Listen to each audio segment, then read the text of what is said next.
बिस्मिल्लाहिर्रहमानिर्रहीम, अस्सलाम वालेकुम।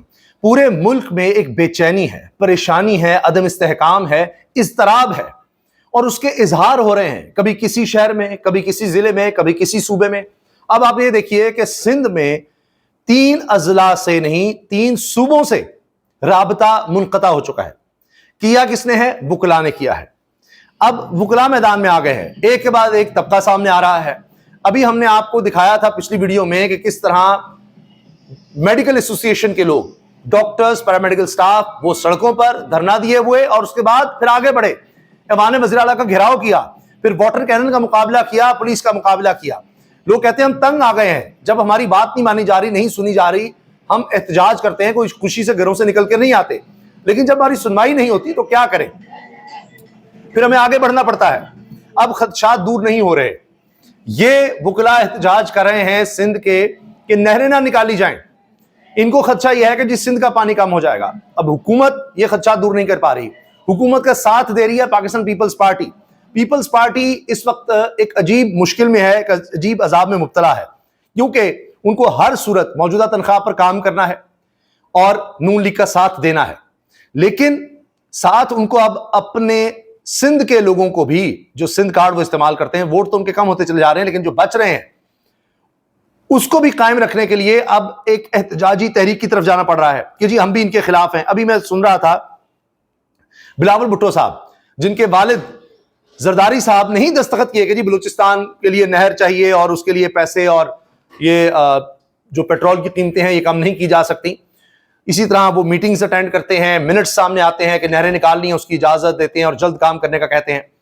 एक तरफ उन्होंने ये काम करना है, दूसरी तरफ अब एहतजाज भी है और कह रही है हम होने नहीं देंगे, सवाल ही पैदा नहीं होता, हमने पहले भी हुकूमत निकाल दी थी, फलां, इस तरह के उनको नारे भी लगाने हैं। और साथ कह रहे हैं कि जो लोग नहरों के खिलाफ एहतजाज कर रहे हैं वो सिर्फ दिखावे का है। अच्छा, उनका दिखावे का है, लेकिन पीपल्स पार्टी का हकीकी है। और हकीकत यह भी है कि उन्हीं की वजह से हुकूमत कायम है और वो हुकूमत को कायम रखेंगे, उनको वोट भी देंगे, सपोर्ट भी करेंगे, 26वीं आईनी तरमीम भी करवाएंगे। और जब मौका आया नहरों का तो शायद जाकर अगर ऊपर से डंडा आ जाए खुद खुतवाएंगे भी। यही है ना, बिलावल भुट्टो जरदारी साहब से पूछ रहे हैं, वो दस्तखत भी कर रहे हैं कि हाँ ये जो पेट्रोल के पैसे हैं जो हम टैक्स ज्यादा बढ़ा दिया है, लेवी लगा दी है, इससे नहर भी निकालेंगे और वो नहरें उनमें शामिल हैं जिन पर एतराज है। तो ये सब ड्रामेबाजी हो रही है। तो कभी कोई सामने आ जाता है, कभी कोई, कभी हम देखते हैं अख्तर मेंगल साहब का धरना वो एक और ही पहलू पर था, फिर उन्होंने कहा जी एहतजाज हमारा जारी रहेगा, धरने से हमारी किसी ने सुननी, हम जा रहे हैं। कहीं अभी लाहौर की मैंने बात की आपसे, कहीं हम देखते हैं कोई और तबका निकल आता है, कभी उस्ताद आ रहे हैं, कभी सरकारी मुलाजमीन आ रहे हैं, कभी यूटिलिटी स्टोर के लोग आ रहे हैं। ये असल में इजहार है। जिस तरह होता है ना कि कहीं आपके जिस्म में आप देखते हैं आंखें पीली जर्द हो रही हैं, जिस्म में कोई खराबी नजर आ रही है, फिंसियां निकल रही हैं, कोई पस निकल रही है, कोई कहीं से कुछ हो रहा है, तो अंदर आपके जिस्म में कहां खराबी है उसको ढूंढना पड़ेगा।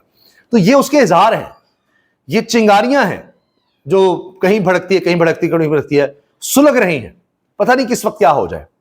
तो एक परेशानी, इस्तराब है लोगों में, उसका इजहार हो रहा है। कभी कोई तबका निकल रहा है, कभी किसान निकल रहे हैं, कभी मजदूर निकल रहे हैं, कभी सरकारी यूटिलिटी स्टोर के मुलाजमीन, कभी असातिज़ा, कभी पैरामेडिकल स्टाफ, कभी वुकला, कभी कोई अपोजिशन जमात, कभी तहरीक इंसाफ की सूरत में। तो हर कोई परेशान इस्तराब में है और कहां तक उसको कंट्रोल करेंगे जब तक आप एक इस्तेहकाम नहीं लेकर आते मुल्क में, और वो है फ्री एंड फेयर इलेक्शंस के जरिए, वरना आपको जुड़ली फेरने पड़ेंगे, जो भी पीपल्स पार्टी ने भी करवाया है अभी सिंध में इलेक्शंस, ज़मीनी इलेक्शंस में। तो ये करते चले जाएं। यही अब इनके पास रह गया है कि नून लीग भी और पीपल्स पार्टी भी अब सिवाय फॉर्म 47 के अब इनका तो वजूद नहीं है।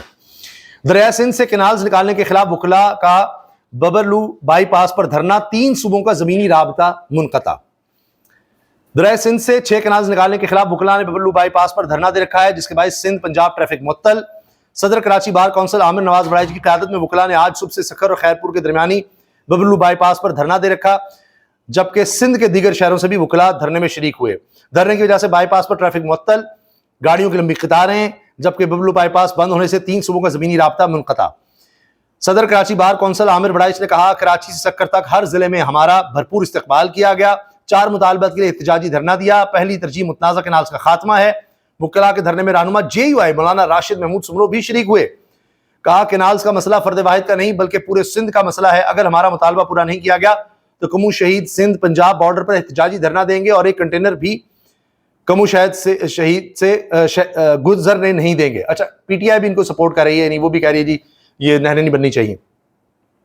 वकलान कश्मीर के मुकाम पर भी सिंध पंजाब इंडस हाईवे पर धरना दिया, जिससे सिंध पंजाब शाहराह बंद हो गई और सड़कें बंद होने से मुसाफिर परेशानी का सामना करते रहे। इसके अलावा जिला बार कौंसिल ने नई कैनाल्स की तामीर के खिलाफ बतौर एहतजाज कश्मीर में अदालती कार्रवाइयों का गैर मुय्यना मुद्दत के लिए बायकॉट कर दिया।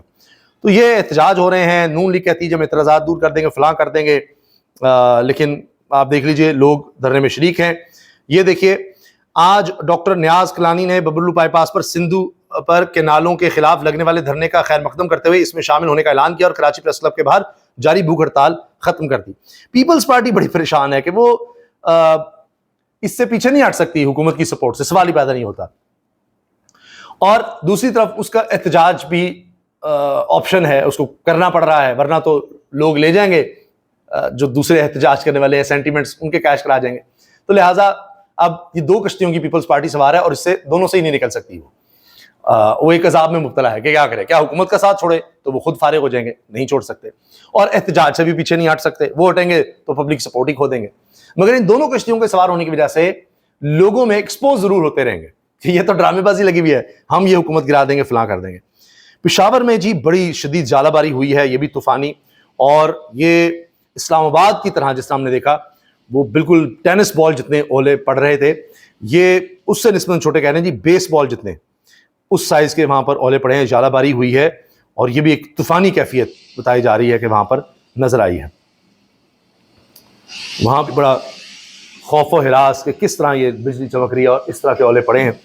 ये मुल्क के मुख्तलिफ हिस्सों में आप देखें क्या सूरत हाल है, ये एक्सट्रीम वेदर हो रहा है। एक तरफ ये खदशा जी नहरों में पानी नहीं है, नई नहरें नहीं निकालनी, पानी कम होता चला रहा है, वाटर बेड नीचे जा रहा है, और दूसरी तरफ ये तूफानी अचानक किसी जगह बारिश और ओले पड़ रहे हैं, खुश्क साली के साथ इस तरह के तूफान। एक और breaking news, NA-18 Haripur election धांधली केस में अहम पेशरफ्त। अपोजिशन लीडर उमर यूब की दरखास्त पर जारी हुक्म इम्तना इस्लामाबाद हाई कोर्ट ने खत्म करके इलेक्शन कमीशन को फरीकैन को सुनकर फैसला करने का हुक्म दे दिया। अदालत ने हाई कोर्ट के सामने उमर यूब की दरखास्त को नाकाबिल समाअत करार दिया। कायम मकाम चीफ जस्टिस सरफराज डोगर ने फैसला जारी कर दिया। अब जहां जहां तहरीक इंसाफ जीती हुई है वहां आप देखेंगे कि किस तरह से इंसाफ दौड़ेगा जहां वो जीते हुए हैं।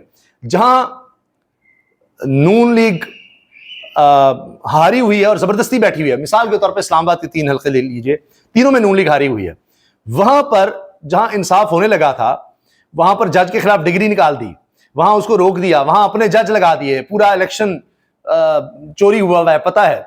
वहां आप देखें अब आहिस्ता आहिस्ता वहां पर इंसाफ चल रहा होगा, वहां आपको समझ नहीं आने दी जाएगी, और यहां स्टे भी खत्म होंगे। और अभी तो ये कहा जा रहा है कि आईनी बेंच में 15 लोग हो गए। जो मखसूस नशिस्तों को तहरीक इंसाफ को देने का फैसला था वो 13 रुकनी बेंच फुल कोर्ट का था सुप्रीम कोर्ट की, अब 15 आ जाएंगे, वो ओवरटर्न करना है और मखसूस नशिस्तें नून लीग पीपल्स पार्टी में तकसीम करनी है, JUI में भी, और 2/3 अक्सरियत ले लेनी है, ले लें जी, उससे भी ज्यादा ले लें। 26 तरमीम 2/3 अक्सरियत की बात नहीं थी तब भी कर ली ना, तो कर लें।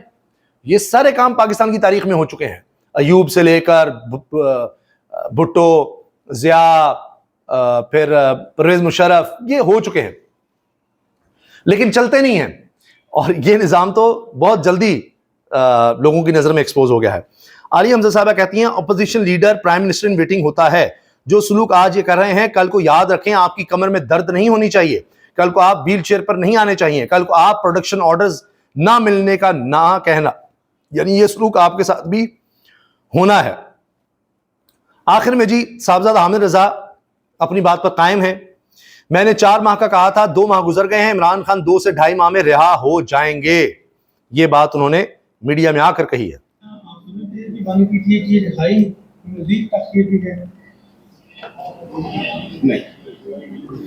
ये मैं आपको सुनाता हूं, वो कह रहे हैं कि जी अच्छा, अब सवाल ये कर रहे हैं कि जी आपको क्या लगता है कि बानी PTI की रिहाई में मजीद कितनी ताखीर है, यानी कितना अरसा लगेगा?